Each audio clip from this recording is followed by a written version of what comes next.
Welcome to the conversation part of the Upper Bowl podcast. It is time for the first ever Upper Bowl podcast college football preview show. We'll talk some Power 5 and so much more. So we have, I like to say, the best of the best.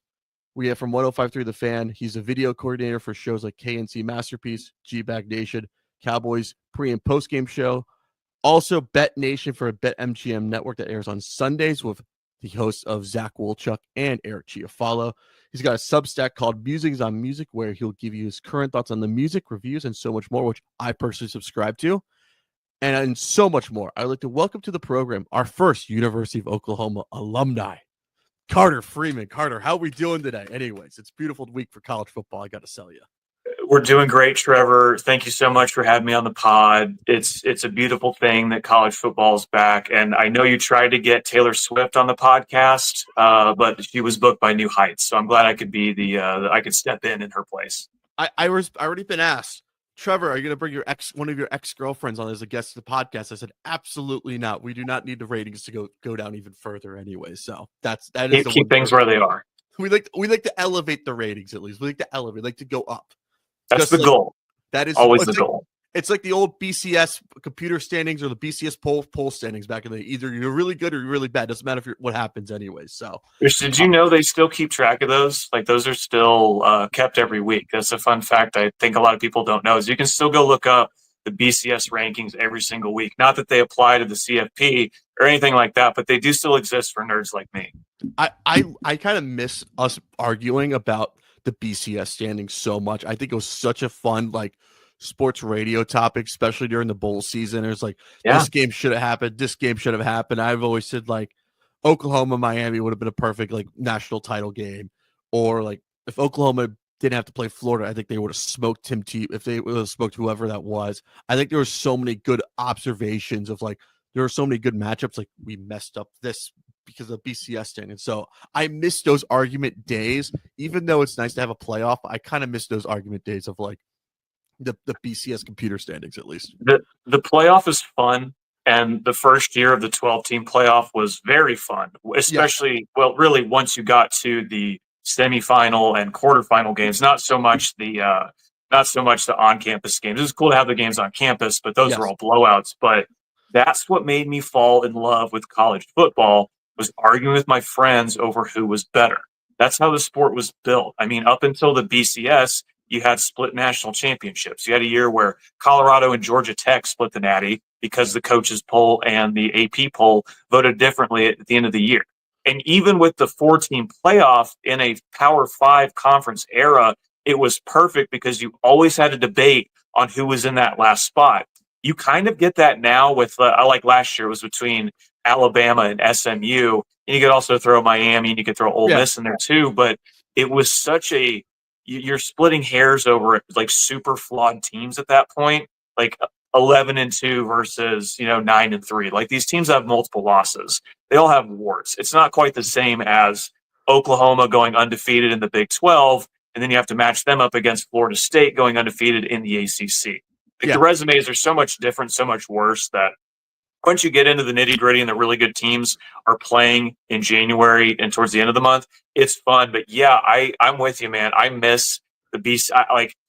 People hated it because one team would get left out. Yeah. But one team's always going to get left out. Someone's always going to be mad. At least someone was always mad. And plus, I feel like you got good matchups, the classic rivalries. You had USC, Michigan in the Rose Bowl. Probably my favorite. Any of those scenes. Anyways, you had at least you had Oklahoma playing against in a great Fiesta Bowl. You had the Sugar Bowl, probably Georgia versus somebody else, and the Orange Bowl is who's even available anyways. I always called it anyways. Are we gonna let the Cincinnati school play the Virginia Tech, or are we gonna bring let it be Miami, Florida State for a third time for the second time in a year? So the BCS at large bowl is usually what that one ended up being. Yes, definitely. I gotta ask you, what is the biggest thing you're most excited for in college football this year? It's year 2 of the 12-team playoff. Are you excited for Bill Belichick to be in the college football, or are you ready to see it fall flat on his face? Would you say? I mean, I don't think I'm excited because I don't think North Carolina is going to be all that good. And when I watch college football, I either want chaos or I want to see greatness. And I don't think Belichick and UNC is going to provide either of those this year. Like, Bill Belichick wasn't a good coach with the Patriots for his final 3 or 4 years there. What Mhm. makes me think he's going to step into a game that's changing to be more NFL-like, but still a very different game and succeed in his first season? We saw Dion come in at Colorado, and it was outside of that awesome game one at TCU, which I got to go to and see firsthand. It was a train wreck. Yeah. And so, guess who UNC plays in Week 1 this year on Monday night? They play TCU. I don't know how the Horned Frogs always get matched up against these big name head coaches in their first games at their new schools, but I don't think UNC is going to be that much of a factor when it comes to playoff, ACC, anything this year.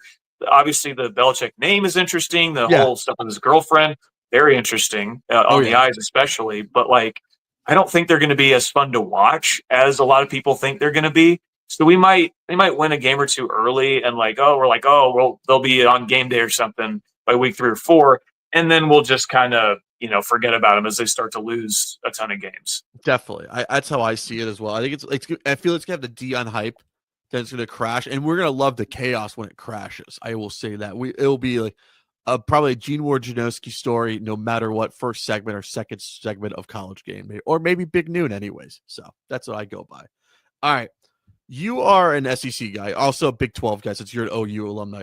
Are you enjoying the SEC experience now? Because I kind of miss you guys in the Big 12, honestly. I miss Texas and OU in the Big 12. It's weird in the SEC for me. I do too. Not just because OU was terrible last year in the SEC. I mean, that doesn't help. I think when your team wins, you enjoy things a lot more, and OU won a lot more in the Big 12 than they lost. So, me personally, when OU and Texas made the move, I was thought both of them can win in this conference. Both of them have a long history of winning.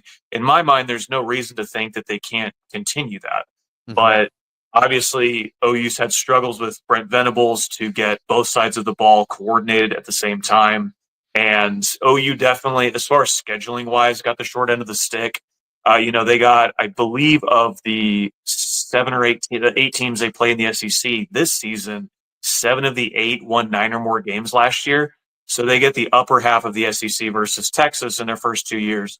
They get the bottom half of the schedule. So in a way, with football, no, because I saw my team lose, but it's fun to see OU play in different environments, and in my time in college, OU beat Tennessee, OU beat Auburn, OU beat Alabama. So I know the school's capable of doing it. It's just taken longer than I think that me or any OU fan would want to see. But I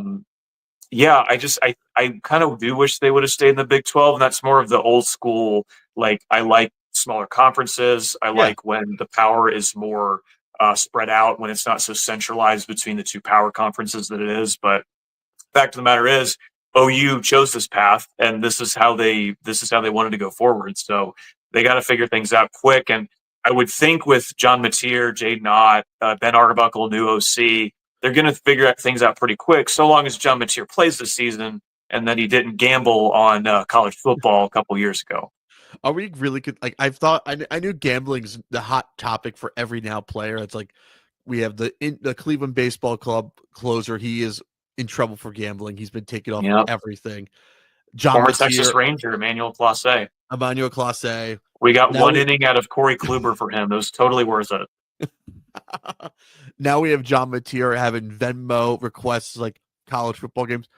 Are we worried that that the gambling in college sports is now infiltrated the players now? Are we worried that we're gonna have a scandal like what we had Boston College back in the day of college basketball? Yeah, absolutely. And we've already had a semi-scandal with Iowa and Iowa State last year. Several players were suspended or lost all their eligibility because we found their DraftKings accounts. Yeah, they were betting on their own games. The more you open, and you mentioned at the beginning of the show, I do a betting show every weekend with Zach and Eric locally in 105 through the Fan for the BetMGM network. The more you open this up to people, the more available gambling is, the bigger, there's no way you can put it back in the box. No. So anyone can access it. It's 18 and up, right? So these kids are 18. What did you do when you were 18? You made stupid decisions. What did I do when I was 18? I made stupid decisions. Yeah. So these kids are going to do the exact same thing. It doesn't matter if it's illegal or not. They're still going to do it because they're dumb kids. And Mm-hmm. yes, whether John Mateer actually gambled on games back in 2022, like he was alleged to based on the Venmo transactions, I don't think we'll ever know. And I don't think he'll see any sort of suspension this season when it comes to that. I noted recently, or a couple weeks ago, the NCAA launched investigation against Mateer, and looking into all this stuff. The NCAA is still reviewing eligibility cases leading up to the season that were filed in January. Yeah. The organization does nothing fast, so nothing makes me think they're going to say, "Oh, this is the thing we're going to speed up on." We're going to boot you. So Mateer, I believe, will play this season. I do. I mean, again, I'm a homer. I'm a fan. I have my OU polo on. Hey, it's good. Anyways, it's good for the brand. I want to believe that he didn't do it and it was jokes, because who hasn't joked between friends on Venmo, right? But keep it to emojis, kids. But yeah, eventually, yes, this is going to happen at, say, an SEC school or a Big Ten school, like one of the powerhouse Big Ten schools. This is absolutely going to pop up again. There's no doubt in my mind. The more access people have to this, the more of a problem it's going to be. Whether they get caught is one thing or another, but it's the one thing where, like, it's been the rule forever. And I agree with it. You should not gamble on your own sport, especially your own games. So if John Mateer actually did gamble on games, I think he should be suspended, but I don't think they can prove it. That's what I want to know. Like, could they open up whatever? Like, I don't know what the legal sports book is in Washington State. Could we open up, like, do they have a case for? Is it a DraftKings account? Is it a FanDuel account? Is it one of the Indian reservation casino accounts? Anyways, I want to know what it is. Anyways, so I think it'll be interesting. Yeah, I don't know if we'll ever find out. And again, these transactions were 3 years ago, right? So it's very like, when you first saw them, you thought they weren't real, because it's literally just says sports gambling USC versus UCLA, and I'm like, who actually says what they're sending the money for on Venmo? Exactly. It's usually so it seems totally fake, but then he makes his Venmo private, so it's like, okay, there's some something flags. real to this. Yes, like there's something actually behind this. But to the point of him, I believe he will play this season. Any potential investigation is going to take long enough. I mean, we're still dealing with the fallout from all the Michigan stuff from like 2 years ago, right? That thing's taking forever than AOL Hotmail almost. Are they going to close their? Are they going to do it or not? Anyways, just pick a side at least. Yeah. Well, AOL's about to get rid of their dial-up. So by the time they get rid of that, we'll just forget all about this Michigan thing. I know, it's crazy. Do we trust Arch Manning at all? Do we believe? Are you buying in the hype at all? Because I'm like looking at it as like, I'm very anti like a lot of Manning things. If it's Peyton Manning, I'm for. Anything Eli Manning side, I'm against. Do we trust Arch Manning being a big thing happening at University of Texas this year? I mean, based on the little bits that we've seen, it's hard not to. He was really, really impressive against UTSA last year, and he was really impressive against Mississippi State. Yeah. Now, I say that with the caveat of UTSA was not as good of a UTSA team as they'd been in years past, and Mississippi State went 2-10. They were by far and away the worst team in the SEC. So the level of competition that we've seen him play against, he looked really good against them, but it was low. But some of the downfield vision that he had, what he showed off with his legs, some of that stuff is just, it's impossible to replicate. Like there are some things he's going to do that are going to be one of one. Mm-hmm. Arch, I have faith in that he's going to be good and that Texas is going to be good again this year. My concern is they're basically replacing the entire offensive line with a brand new unit. You have maybe one or two guys from years past that have played meaningful snaps that will step in and be starters this year. But you're cycling through a lot on the offensive line for a young quarterback who's also throwing to new receivers for the first time. Texas's top three receivers from last year are all gone, as well as their safety blanket tight end and they're one of their top running backs in Jaden Blue. So I do think Arch is going to be good. I think there might be a bit of an adjustment period that people don't want to immediately think is going to happen. I think, especially because you're opening the season at Ohio State. It's 1 versus 2 in the coaches poll. Texas is number 1 in both. But I think going into that environment in your first start, it's going to be a little slower to begin than I think a lot of people will want it to be. But I think eventually they'll get the ball rolling and they'll be fine. They'll be very competitive in the SEC this year. And if Arch goes into Ohio State and beats them like Texas beat Michigan on the road last year, then all bets are off. the ceiling could be just astronomically high for him. I know. That's what I'm looking at. I was like, as someone who can't stand this Ohio State University, like next to nothing right now, I really want Texas to like blow out OSU like Michigan did, what they did to Michigan, just for my own pleasure anyways. But I also look at like, if I get that Arch Manning surprise, it'll be like the hype will be so crazy. I don't know what we could compare it to, but I'm not trying to figure that out yet. And look, I'm on the complete opposite side because I went to OU, so I want nothing more than for Arch Manning to fail and to stink, and for everyone to eat crow about it because of his last name, because of the school that he went to. There's nothing more than I want than Ohio State to beat him by 30 in week 1. That would be amazing. But it just my football mind and analyst mode, I'm like, it's really hard to see him stinking to high heaven like Tyrone Swoops did, or Chris Ash did, or any of the other terrible Texas quarterbacks that they had whenever I was in school. Chris Ash, that's a name for you. Only if we want to do a whole episode just on quarterbacks of the 2010s when Carter was in school, the early college football playoff era, we would be here for a long time. I think the one quarterback I did not believe the hype for was JT Barrett. I said, this kid's not even an NFL quarterback. I had every Ohio State fan wanted to shove me in a locker. It's like, trust me, I'm kind of right about this. Like, he wins big games. He's not an NFL quarterback anyway. So, and those are sometimes some of your favorite quarterbacks, right? Are the ones that are great at school and then they're absolute, butt cheeks in the NFL. But like, you'll never forget them. Like Landry Jones. That was Landry Jones for me at OU. Like he was. Yeah. He was like when he left school, he was like the 4th all-time leading passer in NCAA history. Everyone at OU hated him because he never won a national championship. I'm like, this guy was a good quarterback. Like I never understood all the hate with him. But then again, I didn't watch some of his early stuff, so I don't know. And he came after Sam Bradford too. So, but yeah, some of those early 2010s quarterbacks. I mean, I got those guys memorized. Tony Pike for me. It's University of Cincinnati. Another one people forget about all the time. Was he there when they went to what BCS game did they play in 09? 09, they went to the Sugar Bowl and they lost to Florida. It was when Brian Kelly left for Notre Dame. Yes. Okay. So was that him? Was he a quarterback then? He was the quarterback then, and he was also the quarterback the year before it they lost to Virginia Tech anyways. That's right. Yes.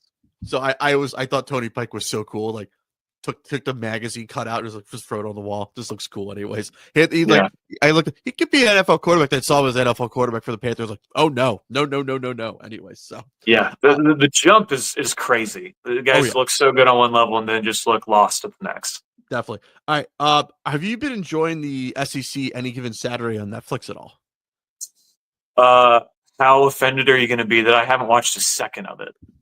I haven't seen it. You have not seen it. No, I haven't.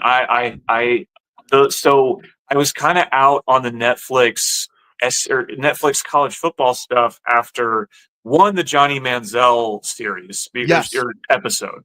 So they did Manti Te'o, which I thought that one was very well done. Yes. And then they did Johnny Manziel, and I feel like they skimmed over a lot of the stuff. I was a freshman during Manziel's Heisman season. So I remember this clear as day. The way I remembered it was not the way that they portrayed it. I feel like they left certain things out that I was like, well, that's not right.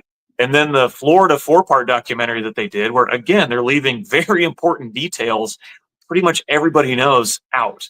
So whenever I saw they were doing this whole SEC thing, I was like, yeah, but they're gonna gussy it up and they're gonna present it in a certain way that like I don't really want to see, because the way I take in the stuff is through watching the games and then following the storylines outside of that. So whenever they announced it, I was just kind of, and I think OU's a part of this one. I know there were like 4 teams that opted out, and OU also sucked last year in the SEC. So I was like, I don't really want to relive that, but no, I haven't seen it. So sorry. I will say this: it's definitely worth it. Just watch the first 2 episodes, and you'll see if you like it or not. For me, it's my entertainment at night anyways. If I don't want to watch the Chicago Cubs play baseball and just suck it up. So I was like, I'll throw that on. It's just entertainment. The Florida one that's good to know, because I mean I'm done watching Wednesday, so I need something new on Netflix, Definitely. I watched the Florida one. I talked to my buddy Colin Thompson. He used to play at Florida after when Tebow and everybody left. He told me, he's like, so if it's true, a lot of the thing is they missed a lot of it. I was like, okay, thank you. I appreciate it. So Colin Thompson, recurring guest of the pod. he knows the details because he played at Florida and he had to get medically. He couldn't play anymore because of medicals and stuff. Then he played at Temple and stuff. So Okay. he'll give you Cool. the lowdown on that. Actually, Yeah, we might need to do a behind the scenes something or other. I need to get the details. Definitely. Who's your dark horse candidate this year in the SEC, and who do you like seeing them making their way to Atlanta this year? Okay. I want to be a homer and say Oklahoma. I think that the thing that scares me with Oklahoma is the schedule. As we mentioned earlier, the schedule is brutal. But they led, I believe, 9 of their games at halftime last year, went 6-6. So the offense for Oklahoma was historically bad last year. I mean, it was to a level as a fan that I had never seen it. Like, not just bad. I mean, it was as bad as I think it could be. I think it was literally, if you look at PFF, it was the lowest rated offense in the entire Power 4. That's how bad it was. The defense played around 90 more minutes than the offense did last year. And guess what? The same thing happened in 2022 in Venables' first year. They also go 6-6, 6-7 if you count the bowl games. So I think with John Mateer in tow at quarterback, with Jaden Ott at running back, another year of gelling for the offensive line, which is a big problem last year, there's going to be natural regression to the mean. You're not going to see the historically bad levels of offense that you got last year. And though I don't think the Venables defense at OU does anything particularly special, they're sound at everything.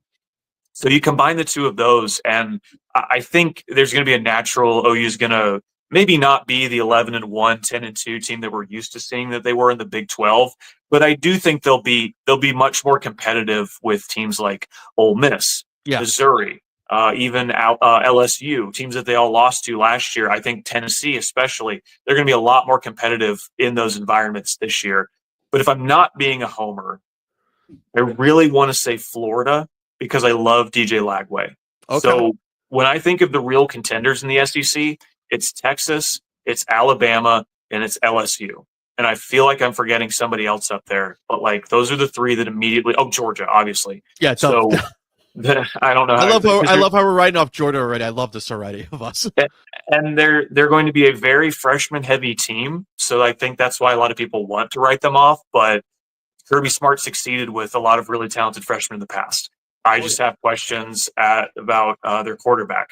He had a very poor showing in the Sugar Bowl last year, Gunnar Stockton. And we can get into Miami in a little bit because I know we want to talk about Carson Beck and everything there, but the Georgia receivers last year did Carson Beck dirty by dropping basically every other pass that was thrown his way. So unless they can figure that out, they're going to have a more inaccurate quarterback with less experience than Gunnar Stockton thrown to him.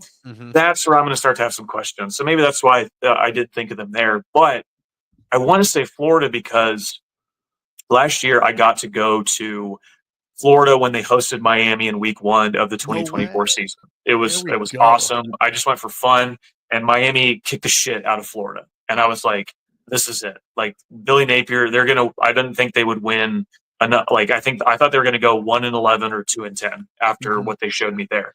So not only do they not do that, they become bowl eligible. They beat LSU and they beat Ole Miss to end the season. DJ Lagway has his coming out party. I mean, they're all the pieces are there.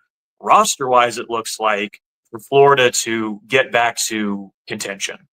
But then again, outside of Oklahoma, they have the toughest schedule in the SEC. So I feel like we've said that every year for Florida the past 5 years. And yes, they have often gotten the short end of the stick. But I mean, they get Texas at home. They travel to A&M. They travel to LSU.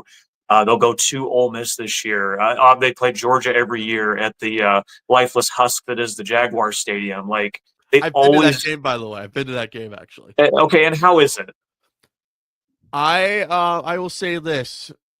This is when it was Anthony Richardson I saw actually. So it was the girl I was dating at the time, she's a Florida alumni. She bought seats on the Georgia side, and we swapped and we made friends with Austin Barber's parents, one of the offensive guards, so we could sit with the Florida fans actually. Smart, yeah. Yes. I would look as an OU fan, I would never want to sit amongst Texas fans at the Cotton Bowl. No. And I said this. I was the only Northeast guy, and the most like I'm a Northeast guy at heart. I was making barters and stuff. I was like, hey, I'll get you a beer. Just let's sit with the Florida fans. And they looked at me. He's like, you know what you're doing over here? Like, I'm from the Northeast. Trust me. I was like, so We get it. We get it. oh yeah. So I will say this is the most fun. That was my first ever neutral site college football game I've ever been to. Probably the most fun I've been to actually. So. There's not many, especially regular season. And Yeah. I was never alive for when Georgia and Florida played at the Gator Bowl, but I feel like having grown up in DFW, being an OU fan, knowing Texas fans, like there is no environment in the sport that is quite like the Cotton Bowl for OU Texas. And it's a piece of crap stadium. It's been around literally since Woodrow Wilson was president, right? And it shows its age because you're walking like you are, asses to elbows with basically everybody in there. But it's like Soldier Field almost.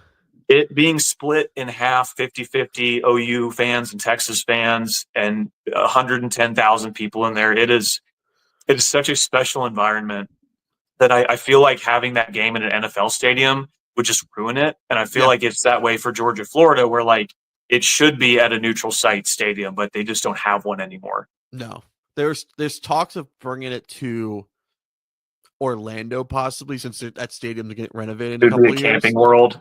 At Camping World in Orlando, which I think it's not really neutral site anyways. It's like the most bland stadium anyways. I would say my honest opinion, if you want to make it cool, just put it in Tampa, because I think every Georgia fan would love to be in Clearwater Beach for the weekend anyways. So that's my personal opinion. I see that now. And the thing with Camping World too is it's only like 60-something thousand. College football, I need 100,000 people, especially SEC. We need as many people in there as we can get. Exactly. I do enjoy that rivalry of Texas OU because it's the greatest noon Eastern game to roll out of bed for back in colleges, and it was probably my favorite game to watch anyways. I have many people who rooted for Texas because they just didn't like Oklahoma. I was like, I'll trust Oklahoma. I'll trust Kyler Murray. I'll trust Baker Mayfield. This is why I knew I'd like you the second I met you, Trevor. Is you immediately hopped on the right side. You like Texas kids beating Texas because that's what OU usually does in that game. At least since I've been a fan. We won't talk about the last couple of years. It's like me. Like I root for Miami to beat Florida State. Just see the Florida State fan just be sad. Anyways, that's my other thing I like. Anyways, which doesn't happen too often. I feel like I always like to tell people. Miami's played for less ACC titles than like Wake Forest since Miami's joined the ACC. I think Wake Forest has played for 2, and Miami's played for 1 in 2017. I think Wake Forest has won one. I think it was the second year the ACC title game in 06-07 anyway. I think you're right. It was like Wake Forest versus, I want to say, Georgia Tech back in the triple option days at Georgia Tech, back in the holy days, right? It's really weird looking back when Clemson and Florida State were so dominant like they have been for the last 10 years or so that you had teams like that winning the ACC every once in a while. And he had Matt Ryan in Boston College trying to make college football big in the New England area, which is the funniest thing of all time, actually. They tried, you can only try so much, I guess. I always say this about the old Big East football days. I blame the basketball schools, aka the Catholic schools, for ruining the college football for the Big East. And ever since the Big East, I always want this now to happen. I want the ACC to buy the Big East basketball conference and the schools. And like your ACC schools get ready to get throttled by Duke, North Carolina, and everybody else, especially UConn, because UConn was trying to block Boston College from leaving the Big East. That's why I hate UConn, because of that.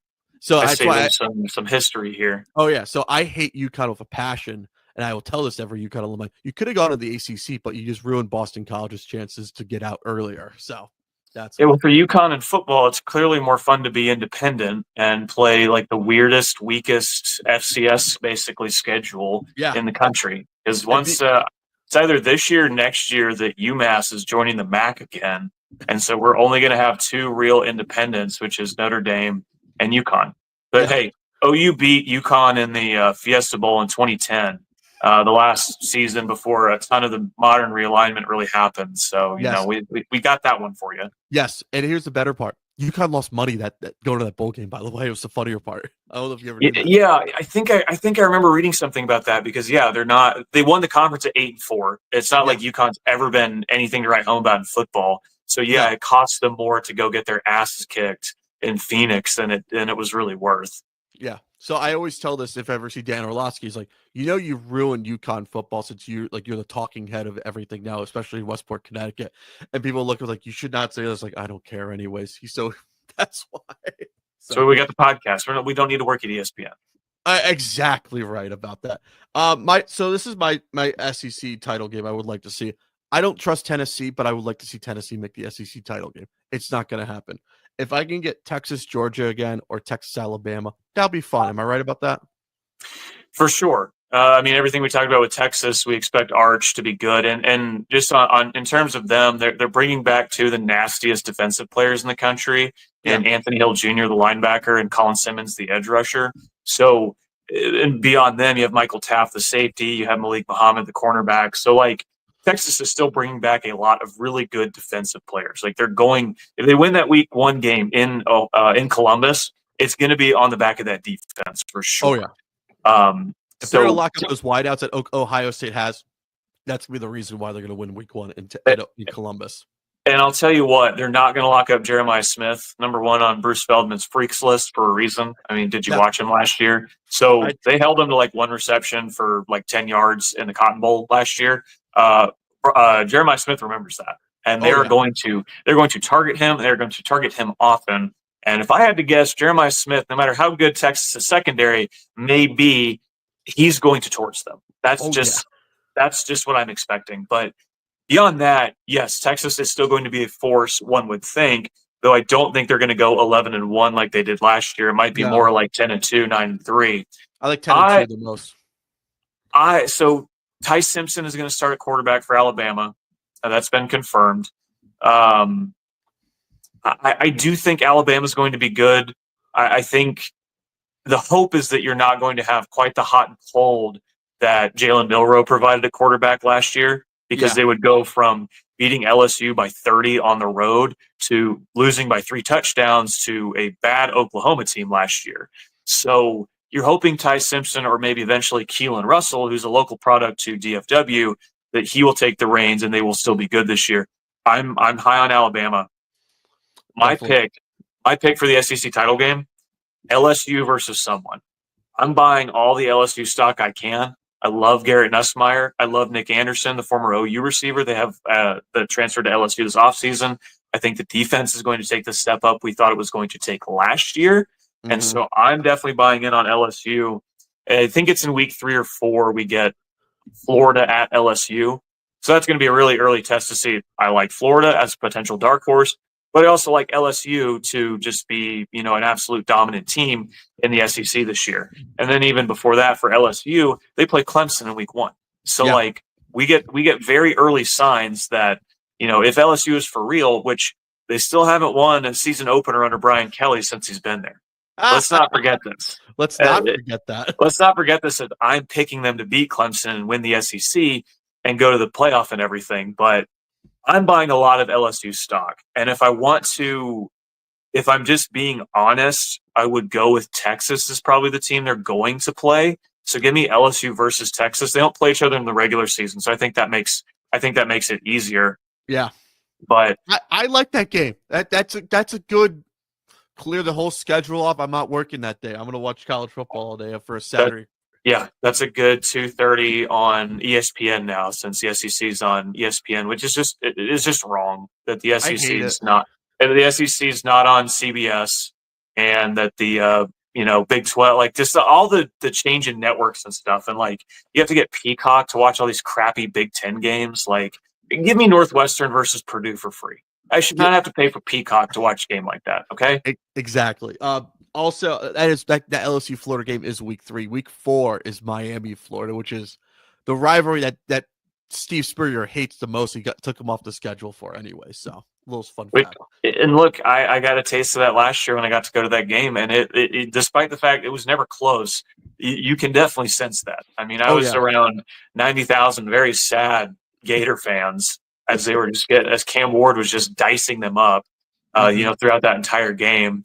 But to the point of Miami, I do want to talk about them a little bit because I know we mentioned them earlier. But yeah, we can go to the ACC right now.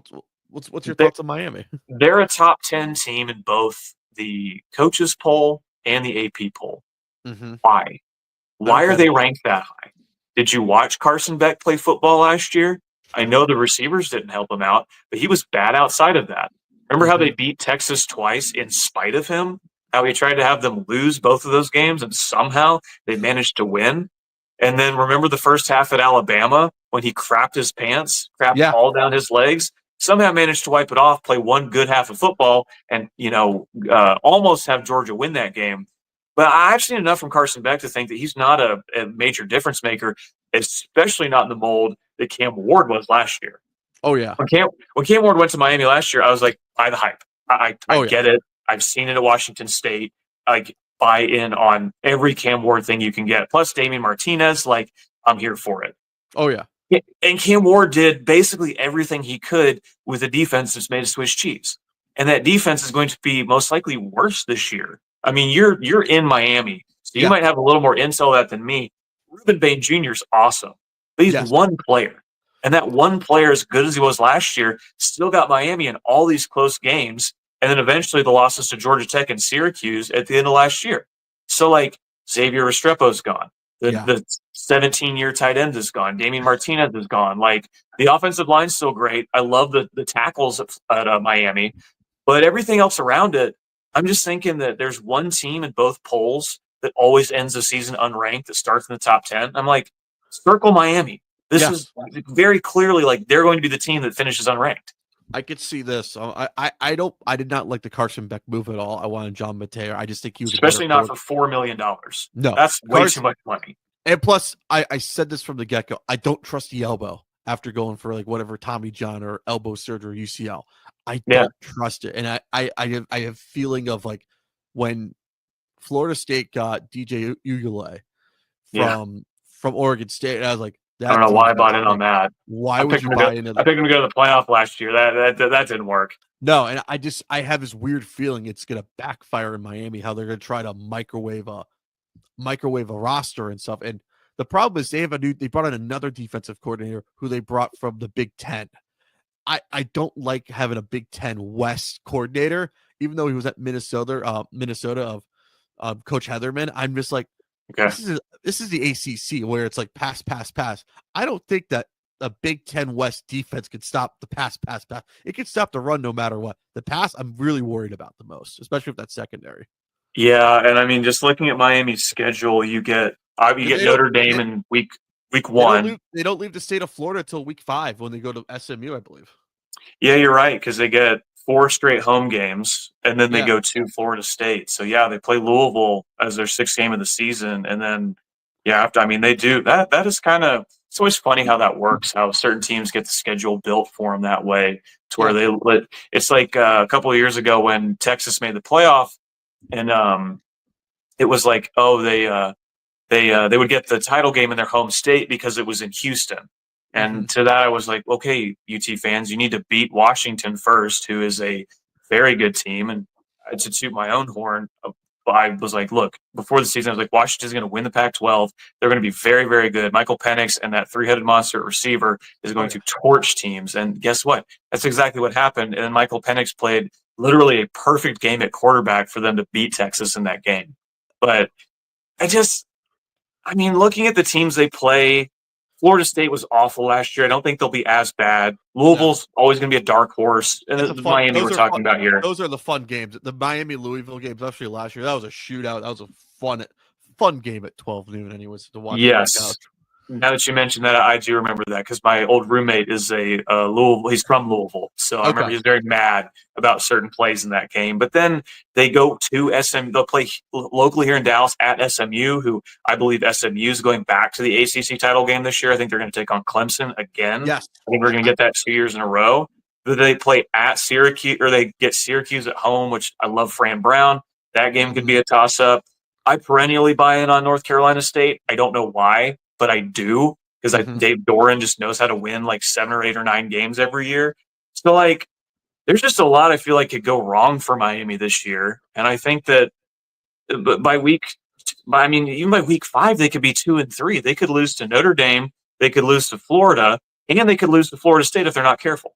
Exactly. Like that it's a gauntlet of a schedule. People's like, I think we got it. It's like we're really like everyone down who's overlooking Notre Dame was like, I don't care what anyone says. It's Notre Dame. They were in the college football playoff. I don't know what's going to happen. They can show up, or they went to the national championship game. I know that Riley Leonard's not there, but Jeremiah Love still is, and Marcus Freeman's a great head coach. I think Notre Dame can go back to the playoff this year. I don't think they'll be as good as they were last year, but there is. If you're overlooking Notre Dame, especially in week 1, you were a fool.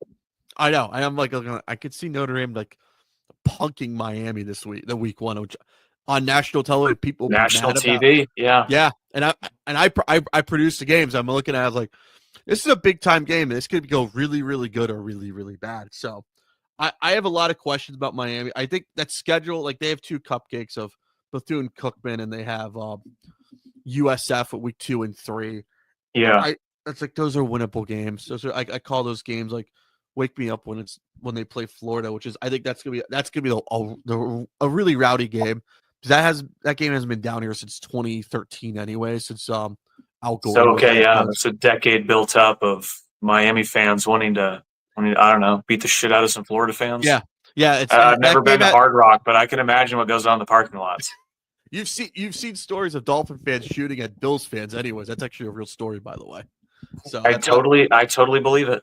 Oh yeah, definitely. I think it's one thing I like SMU in this conference a lot. I think they've smoothed in perfectly anyways.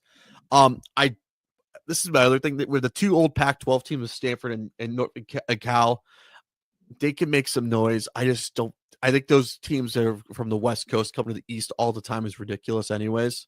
And I just don't think it's a winning atmosphere for them anyways. Whenever they moved, I was happy that they found a conference. Same too. Yeah, it's just ACC After Dark doesn't have quite the same ring to it that Pac-12 After Dark did. Big 12 After Dark sounds stupid. Big 10 After Dark sounds dumb as shit. I'm not here for that. I want Pac-12. I mean, you really aren't a college football diehard until you're up watching UCLA come back from 30 points down to beat Washington State on a random Saturday night early in October. The way that the teams have dispersed and the regionality of the sport that's being lost is a damn shame, because my whole love is like, you can, for 4 hours a night, you are on the same wavelength as people you've never met from Pullman, Washington, because you want to see Wazoo upset USC. And those teams have played each other since freaking Teddy Roosevelt was president. And there's something beautiful about that. You can just jump into these different pockets of America, and you can all of a sudden vibe with people from Oxford, Mississippi, and then all of a sudden vibe with people in Durham, North Carolina, and then vibe with people in Lincoln, Nebraska, right? Like, you don't have to have gone to that school to just enjoy watching them play or the style that they have. And that's so much that was built around the games you've got to see every single season. Earlier in the pod, we talked about OU and the SEC, and we were bad last year, so that didn't help, but it just didn't have the same zing yet because OU hasn't played these teams a ton. I hate Kansas State. I hate when OU plays Kansas State, because for whatever reason, we'll beat Kansas by 50, we'll beat Iowa State by 70, and then we'll lose to K-State by 3. It doesn't make any sense. Year in and year out, Kansas State was always this thorn in our side. The talent disparity was so wide, it didn't matter. Kansas State would always come in. Deuce Vaughn would run over us. Skylar Thompson, Colin Klein, you name it. Colin Klein. I was like, yeah. That was my first Big 12 game as a freshman. Was fucking Colin Klein just stunting on OU at the Palace on the Prairie. It was just a very rude awakening to my time as a Sooner fan. It's okay. We tied for the Big 12 co-lead that year anyway. But those are the games I looked forward to every year. Yeah. And not that I wanted to go to Manhattan, Kansas to go see that game, although Manhattan is a lovely town. Those are things that you expected. And especially OU losing Bedlam with Oklahoma State. I looked forward every year to beating Oklahoma State. It wasn't a question. We're going to beat them. And the game was always going to be entertaining. But then OU that leads that series 91-20 or something like that. That's losing, losing things like that losing those Pac-12 rivalries, and like I know some of them still play in the ACC. They play in the Big Ten, but Yeah, it's just not nearly the same, and it's a damn shame. I enjoyed the USC Arizona State games. Those are always the most entertaining games of all time, anyways. Yeah, any of those games, there's just something about football on the West Coast when, I mean, especially you on Eastern time, staying up until 2, 3 in the morning, depending on what's going on. Yeah. Like it's a damn shame that went away. And like I understand it's all about the money. And look, last season was very entertaining. So like ultimately, once the product is being played on the field, you tend to forget about things like this. But just as a historian of the game and like loving like the way, I'm 31 now, so I'm basically ancient. Like I liked it the way it was when I grew up, and there are certain things about it that I just miss. Same too. As someone who's been on the West Coast for a few college football games, USC, UCLA, Washington versus Arizona State, right after Herm Edwards gets fired, it has of its own little vibe, and I miss that honestly. Anyways, yeah.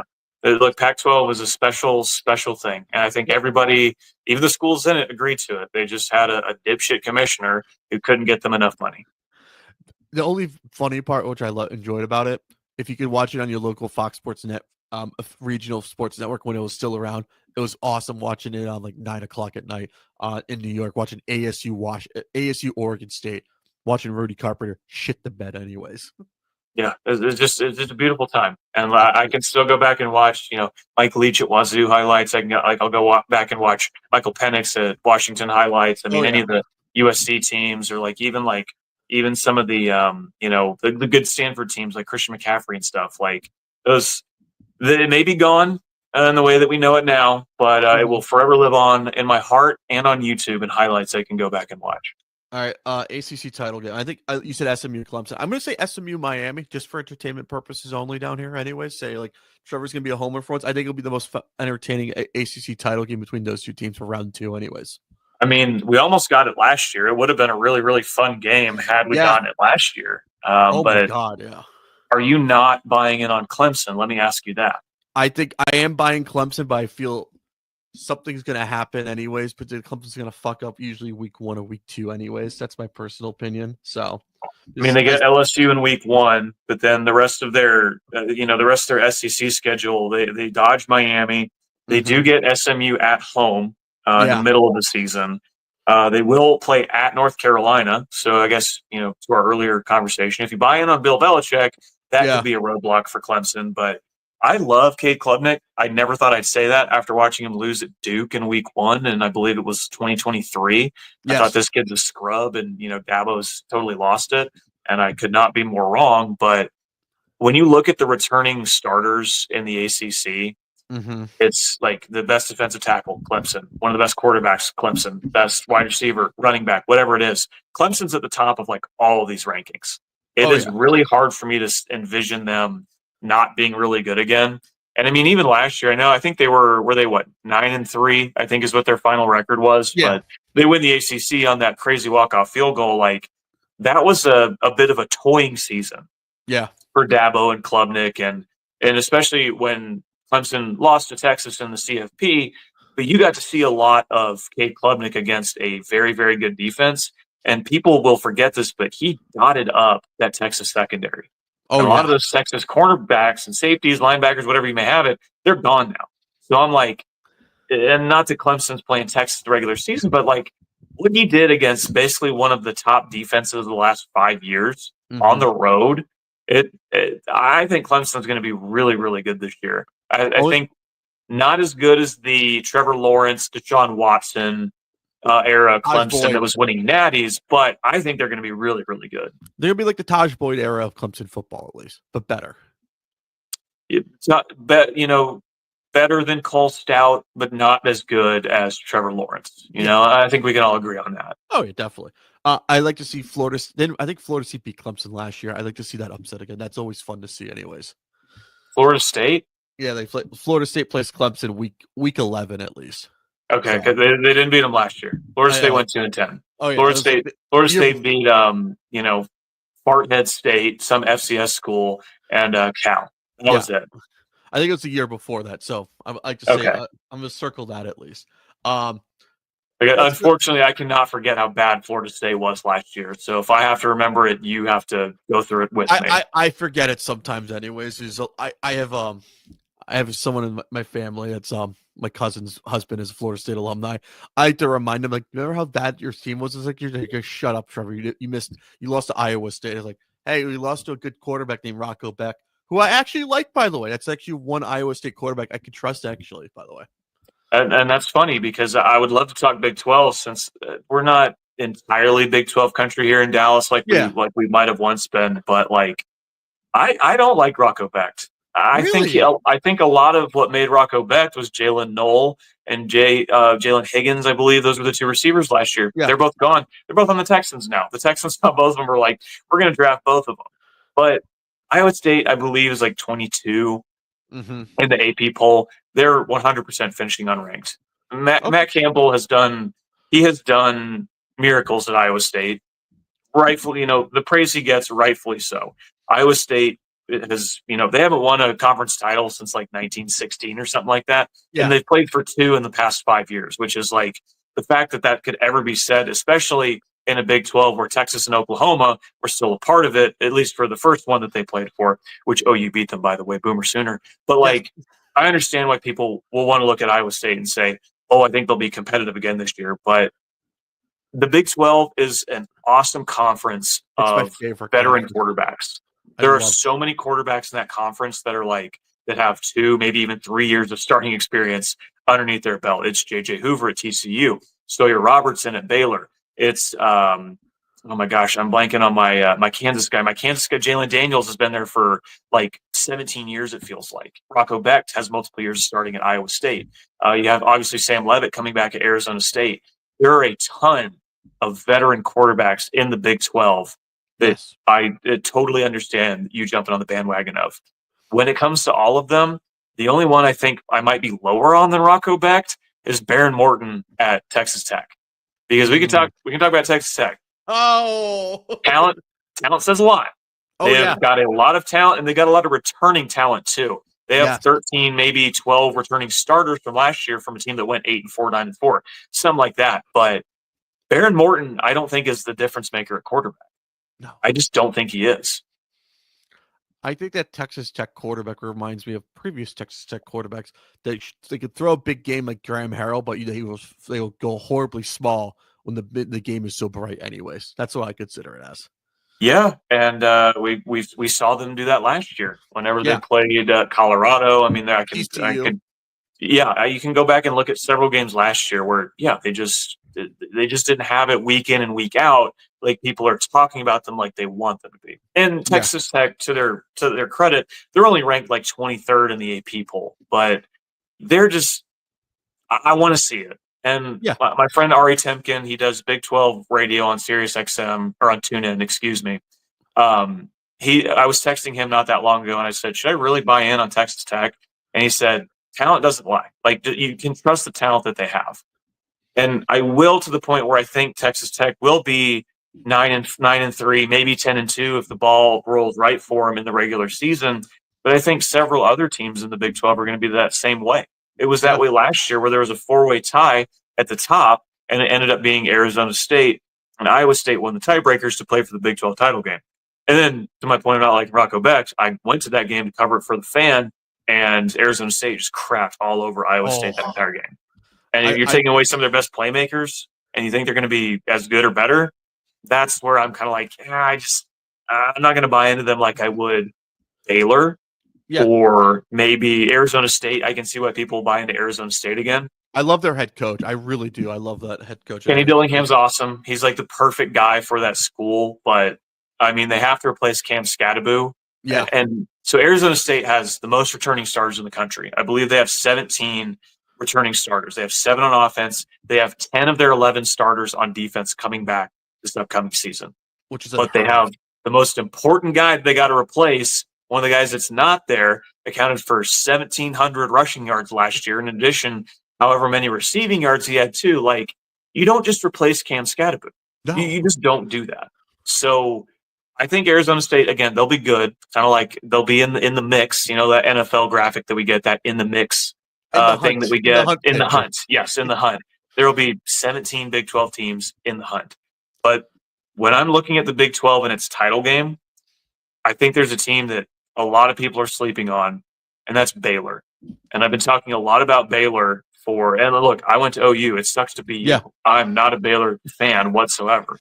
But they return their leading passer, Sawyer Robertson, their leading rusher, their 2 leading receivers, their leading tackler. And when it comes to their defense, Dave Aranda has taken a couple years to finally get things back in track when they won the Big 12 back in 2021, but it's following basically like the same pattern that got them to that Big 12 title game and win 4 years ago.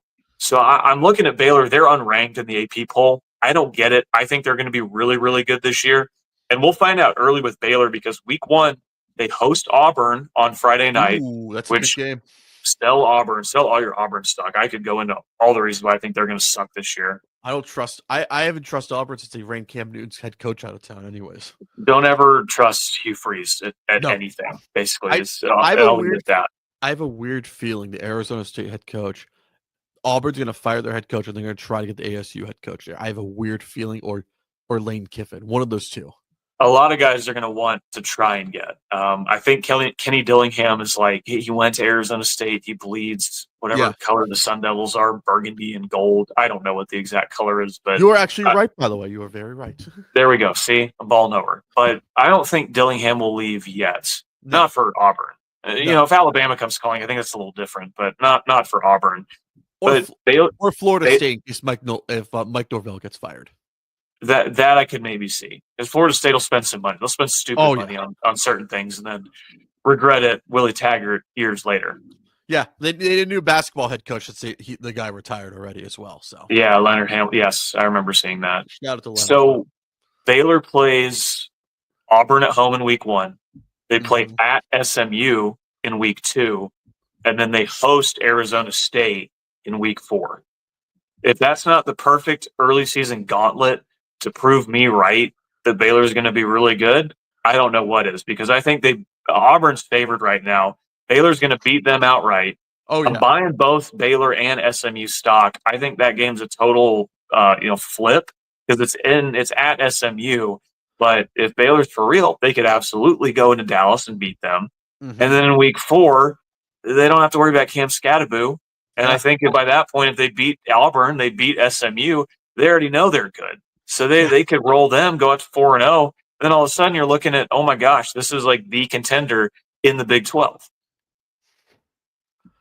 I see it anyway. I think that Baylor. See the vision. See it with vision. I think Baylor ASU being a nice college game day game, at least that'll be a fun one to go to at least. Yeah, we'll have to on Bet Nation, I've wanted to do this segment, and I don't think my guys would be as into it as I would, but I want to predict where game day is going to go every week. I think that'd be a really fun exercise. Just go like week by week and think about like the ebbs and the flows of certain teams. Because like on paper, you're like, oh, they got to go to Alabama, Tennessee, whatever week that is. I'm like, well, what if Tennessee sucks? Like I think they're going to suck this year. I think the defense is going to be isn't going to be as good, and the offense wasn't good last year. So I think it basically has nowhere to go but up. But I don't know how much higher up it has to go. So I'm selling Tennessee stock personally, but like you would think Alabama, Tennessee, like they'd have to go there, right? Well, you have no idea how they're going to be at that point in the season. So I think it'd be a really fun exercise to go like week by week and kind of look at the games and be like, where might they go? During this week, because like just looking at quickly at the schedule here, Oregon State, before we get Florida, Miami is that same weekend. Yeah. Illinois, Indiana in the Big Ten, I think would be a fun matchup. That'll be a really good early season test to see if either of those teams are for real like they were last year. So you never know, but I think that'd be a great game day game. Yeah, Big 12. You got Baylor, and who's your is it Baylor, and who you got for the Big 12 title game? What'd you say? I will say Texas Tech.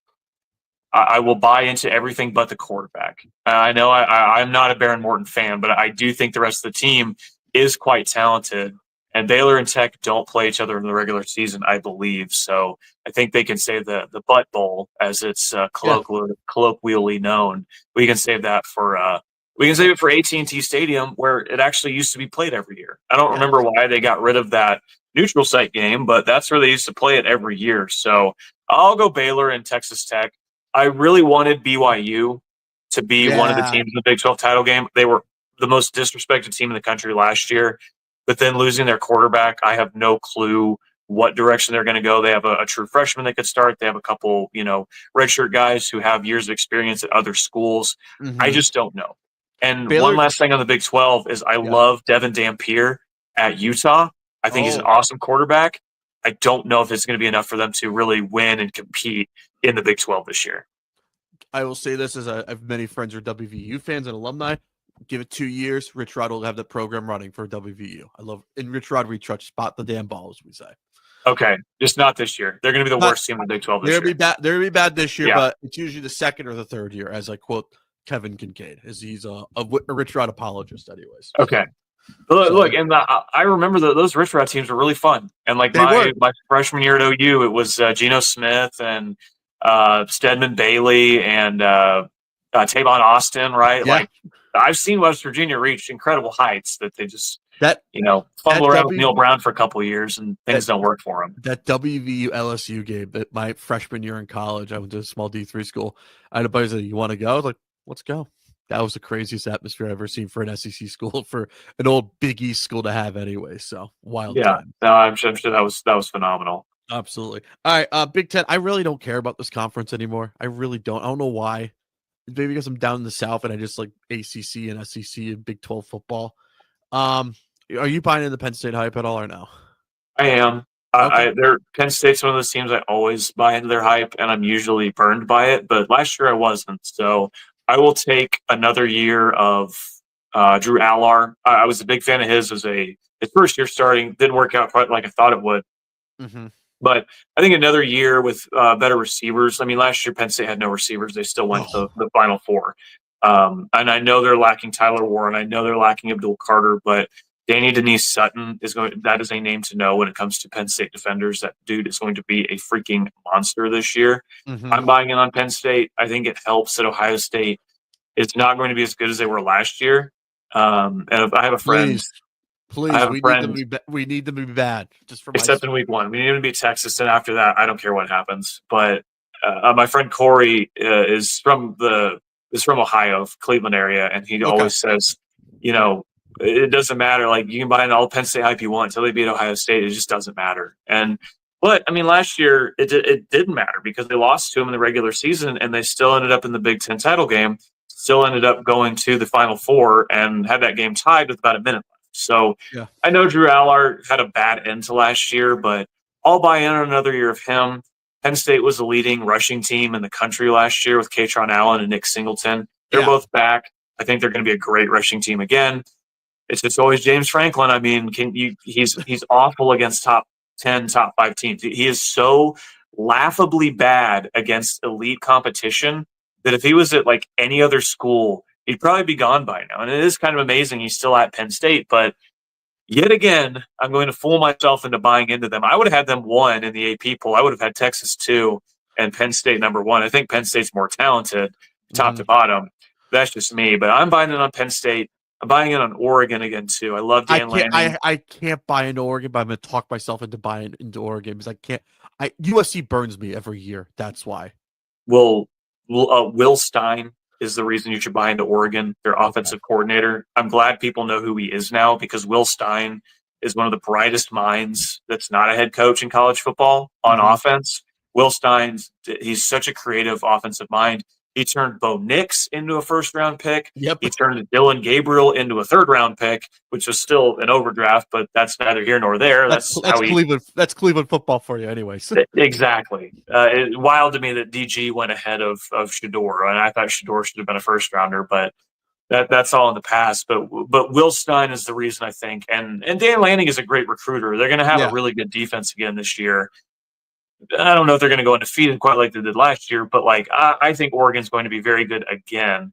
It's just really the question is, can they take the next step? Once they get to the playoff, can they overcome the more physical teams like Ohio State big boyed them in the Rose Bowl last year? Yeah. They're way too finesse. So I love Dante Moore. I thought Dante Moore I saw so much of him at UCLA that I was like, I see the vision. I understand why this kid was a 5-star recruit. The throwing motion is so fluid. The arm strength is so strong. Chip Kelly just didn't want to coach him. So now he's got a coach that wants to coach him at Oregon. I think good things can happen again for him in a hurry. Yeah. Here's the other school that burns me every year. USC and Lincoln Riley. You are allowed to go under Lincoln Riley raid. Please proceed, by the way.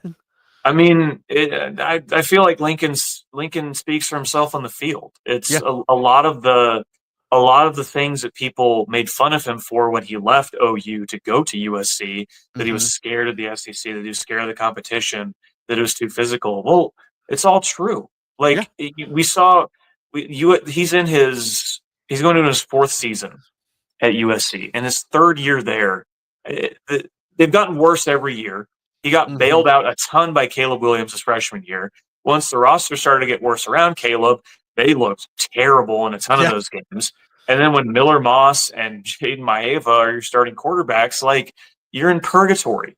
You're blowing terrible losses to Maryland on the road, to Minnesota on the road. Like, it's embarrassing that a ballyhooed offensive mind like Lincoln is so stubborn in the way that he's gone about things there, that he refuses to change. And I don't think it can't cost him his job, because they pay him so much. They would have to pay him so much money to get rid of him, that I don't think they will get rid of him for 2 or 3 more years until whatever a buyout gets to a feasible level. No one's going to pay the Jimbo tax like A&M did, which I'm glad they did, by the way. There's some USC alumni that's a movie director that works in Hollywood. He will find a way to scrounge up money. He'll pay him off. Don't worry. So that will eventually happen. But we can all agree now that the shine on Lincoln has completely rubbed off. And like, gone. Even as an OU fan, we would get frustrated late in his time at OU, his 3rd, 4th, 5th season, because it was, again, that stubbornness. Like, I'm smarter than you. Like, I know this is going to work. And it was so clear that certain things wouldn't work. He would get out-coached mid-game by, like, Chris Kleiman or Matt Campbell or like Mike Gundy in his final game at OU. Like, it was so unbelievably frustrating to watch him kind of do the same things over and over again and become very predictable on offense. And like, no matter how smart he is, and he would get really cute too. He'd build big leads, and then the play calling, he would try and do all these trick plays. And there were times where he just hates running the ball. Yeah, where like, you can run so much more time off the clock and ensure you're going to win, and he just refused to do it. So, look, neither OU or USC have really made out very well in the exchange. Right? It's kind of one of the rare lose-lose situations we've seen. College football, and I just don't see why it's going to get any better, because Miller Moss is gone. It's Jaden Maeva again. But USC's had a terrible offensive line his entire time there. Their strength and conditioning coach is like this fraud of like a gym trainer that somehow he's managed to keep with him, like, from his time at OU to now his time at USC. And back to the stubbornness, he kept Alex Grinch for way too long. Like, it's just the world has caught up to Lincoln, and he had such an auspicious start with a lot of players that Bob Stoops recruited and developed. Lincoln did great things with them. When it came to Lincoln recruiting and developing his own players, that's where the cracks started to show. He bailed at the right time to get a ton of money, but now USC is having to deal with all of that, and it is what it is. But I don't think with Lincoln at USC, it's going to get figured out. Not in the Big Ten, especially. No, I think it's the worst thing. It's such a like, there was so much hype for him to come to USC, and I looked at it as like, this ain't Pete Carroll. He ain't no miracle worker anyways. And people looked at me like, you're crazy. He's like, trust me, he ain't no Pete Carroll. I looked at it from a position of hate that I knew it wasn't going to work. So in my I'm a ginger, right? So in my heart of darkness, my lack of soul, I knew that it wasn't going to work out. And there are a few things in this world, Trevor, that I like more than being right. So that one I was pretty happy about.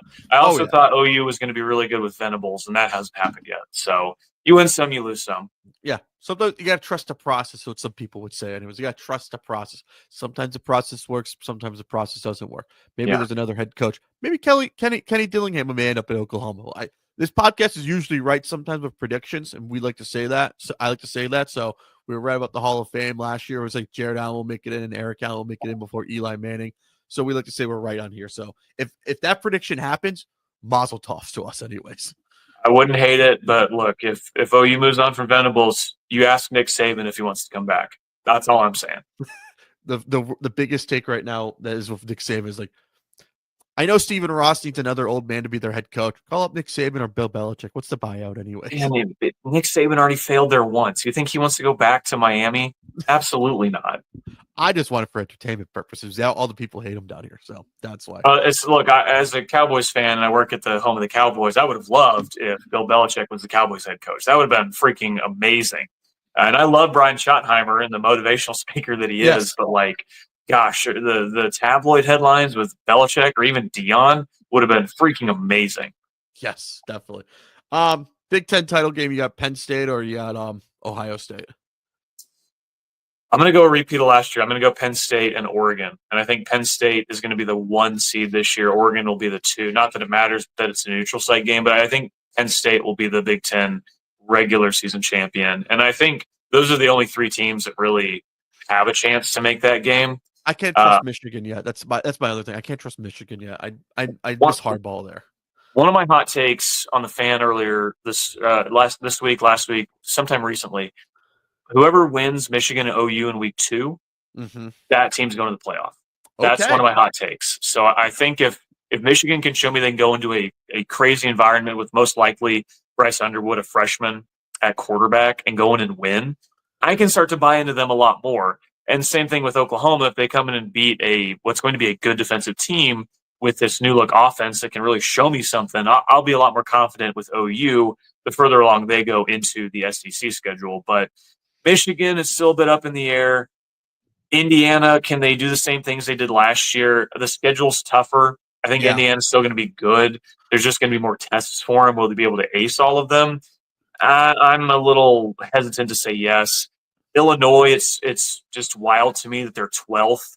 Like Luke Altmaier's a good quarterback. He's not a great quarterback. So I think I'd fade them a little bit. Iowa's always going to be competitive. What was that? Fade Illinois so quickly, even though they have Bears legend offensive lineman's son on that team anyways. So okay, so we'll fade them. We'll fade them and Burt. Old Brett Bielema. Iowa, like they're going to compete on defense. Can they score more than the Iowa touchdown of a field goal and 2 safeties? I don't know. They bring in South Dakota State quarterback Mark Gronowski, so like they have like an established name at quarterback now. So like, but they did that with Cade McNamara from Michigan, and that was an absolute failure. So they're kind of one of those, I got to see it. Washington, I'm a little high on Washington as potentially one of those teams in the mix underneath the real contenders. You named my Big 12 title game, Oregon, Washington, the throwback to the Pac-12 in Indiana. That would be really fun. I love Damon Williams Jr. He had the best QBR in the Big Ten to end last season. No one talked about him because Washington was out of it. But Jed Fish, you slowly saw when he was at Arizona the way he built his team, got them to be a contender. It's only year 2. But Damon Williams Jr. is going to be awesome. And I think that it's kind of like Dave Aranda at Baylor, like watching the path that he took. Jed Fish is going down the same path at Washington. So, like, I'm not ready to put Washington into a Big Ten title game this year. But if Damon Williams continues to develop, I think they're going to win. They could be 8-4, maybe 9-3 if they get lucky. I just want to say someone else because it's like, Washington could have a good year. I'm kind of due for an old Pac-12 title game anyways in the new conference. We saw it 2 years ago in Vegas, the final Pac-12 title game. That was an awesome game. So I would be here for it. This is me also. I admit, like, how like Vegas has all the big events. Could we get one of the Big Ten title, like the Big Ten title game should be in Vegas? Am I right?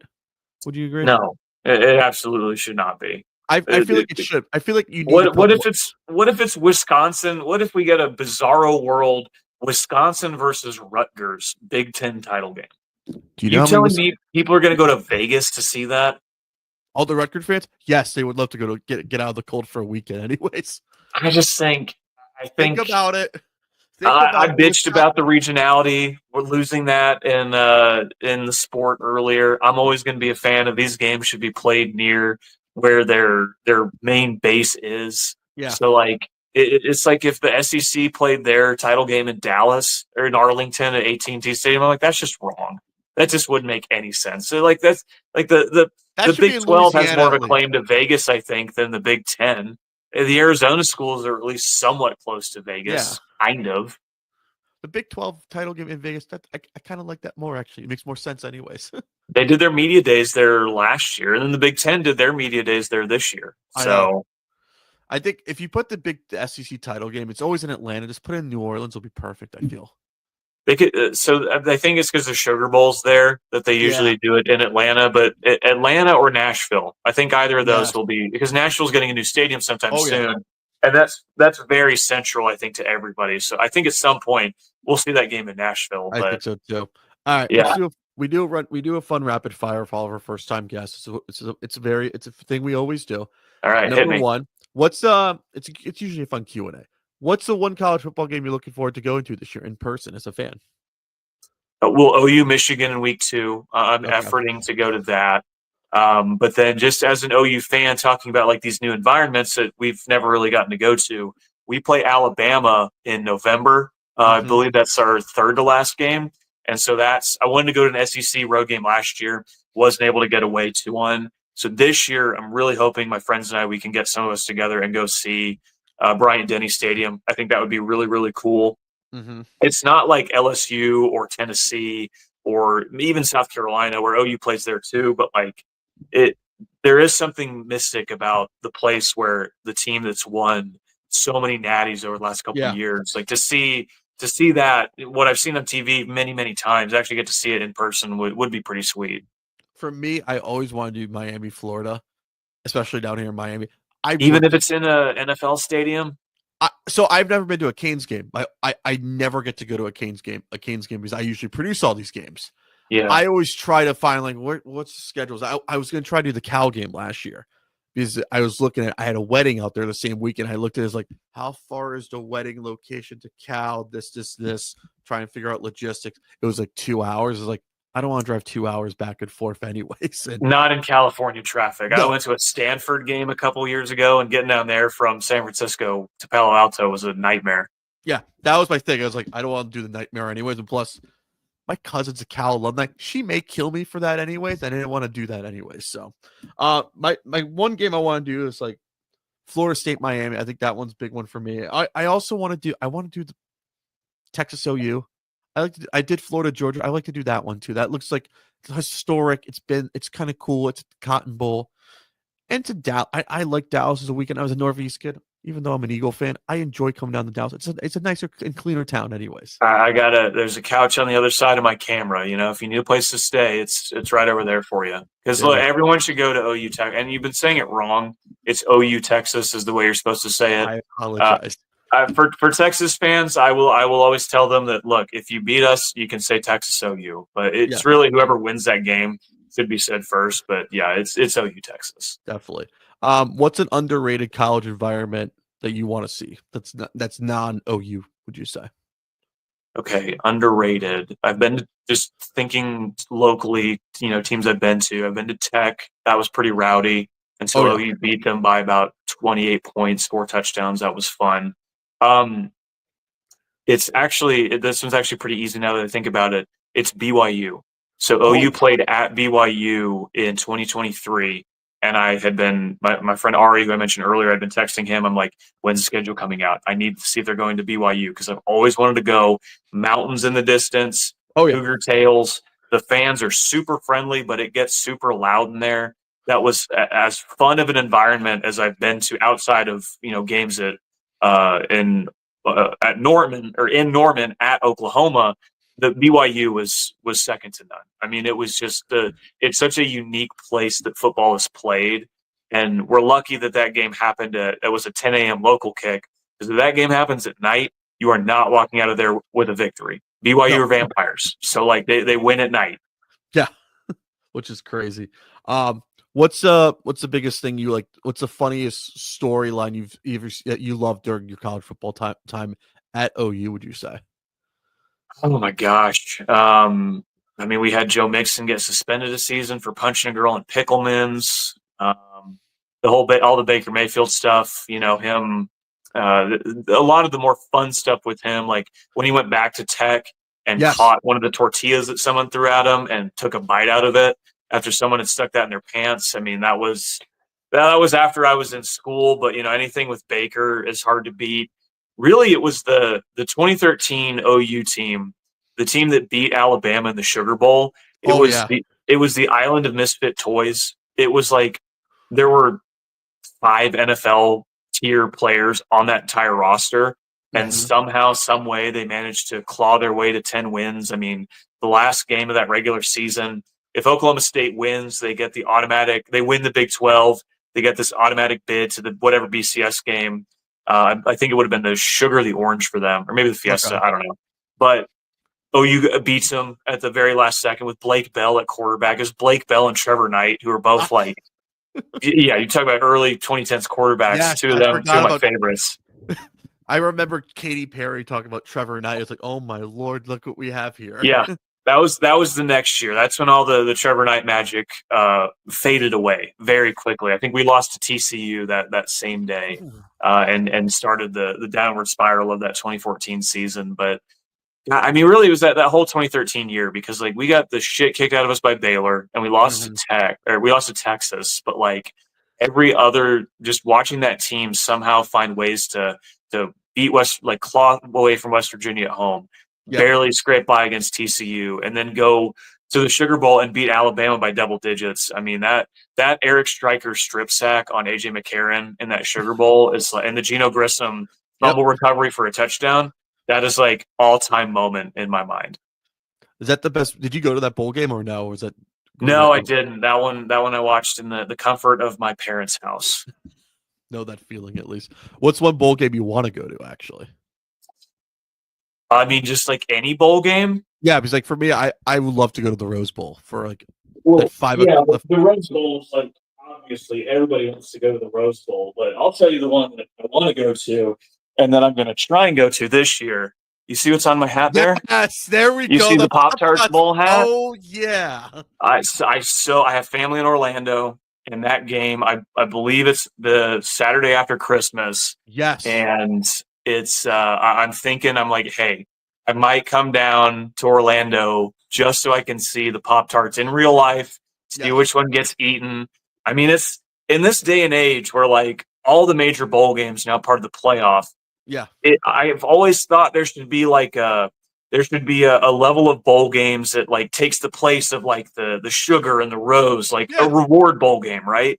So like make it the Pop-Tarts Bowl, the Sun Bowl, the Citrus Bowl, the Gator Bowl, the Holiday Bowl. Like there needs to be some, like, make these games rewards. Yeah. And like the Pop-Tarts Bowl is like everything right with college football and the way that they've marketed it and like gotten younger fans to get into it, and like all the social media nonsense, like everything they've done there has been just phenomenal. So yeah, the Rose Bowl, want to go to it someday. I would love to go to the national championship game. Get me to the damn Pop-Tarts Bowl. That's where I want to go. I've been to the Orange Bowl. I saw Tennessee versus Clemson. My Lord, that was a rowdy crowd in 2022, actually. Yeah, that was Joe Milton, right? He was filling in for a hurt Hendon Hooker.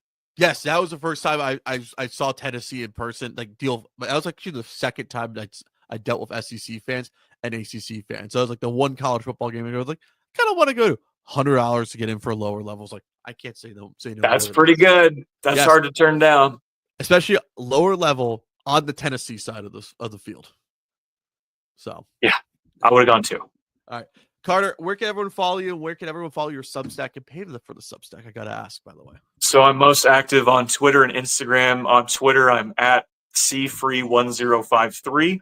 On Twitter or on Instagram, I am at BC Freemon. That's Freeman with an O instead of an A. So FREEMON, like Pokemon. Yep. And then my Substack is cfreeman.substack.com. I love music. If you're watching us, you can see all my records behind me. There's more below me. This is only a small section of what I own, but I write. I subscribe to it, so I always tell this to people. This is why we support Trevor. This is why we support the Upper Bowl podcast. But that's cfreeman.substack.com. I post 5 to 6 things a week, reviews, think pieces, stink pieces, rankings, whatever you may have it. I love music. I love talking about it. I love writing about it. So you can find me most active there. Carter Freemon, you are now a recurring guest of the podcast. The door is open. So come on in, like bust down the door as a program director, just bang on the door. It's like, hey, I want to come on the podcast. We'll let you on anyway. So Carter Look, Freemon. the season is finally here. I think there's going to be a lot to talk about. I'm very excited. Like, we don't have to just theorize anymore. Like, we actually get to talk about games. I get to enjoy a Saturday before I have to produce the Notre Dame Miami game. So I am ready to go find a bar in Fort Lauderdale Beach, watched Florida State, Alabama, and many other games. I'm ready for that. Anyway. Ohio State, Texas, Florida State, Alabama, Clemson, LSU. You will never see, maybe not never, you will be hard pressed to find a better week 1 slate as far as big games than what we're getting this year. No, you can't. You can't at all. So Carter, thank you as always. We'll talk soon. Yes, thank you for having me on.